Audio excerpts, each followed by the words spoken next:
ইমুতে কেউ যদি আপনাকে ছবি পাঠিয়ে দিয়ে আপনি দেখার আগে ডিলিট করে দেয় তাহলে ছবি কিভাবে দেখবেন?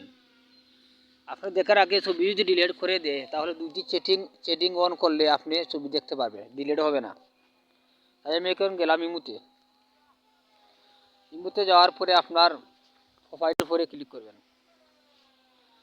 প্রোফাইলের উপরে ক্লিক করার পরে যাবেন চ্যাটিংয়ে। চ্যাটিংয়ে যাওয়ার পরে যাবেন চ্যাট লেখা জায়গায় চ্যাটে ক্লিক করবেন। চ্যাটে ক্লিক করে এখানে ক্লিক করবেন উপরে।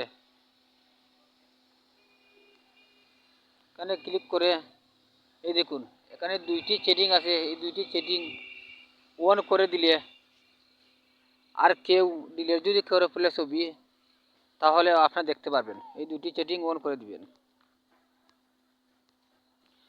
এই দুটি চ্যাটিং অন করে দিলে কেউ যদি ছবি ছেড়ে আপনার দেখার আগে ছবি কেটে নেয় তাহলে তারপরেও আপনি ছবি দেখতে পারবেন। তাই এই পর্যন্ত ভিডিও, সবাইকে ধন্যবাদ।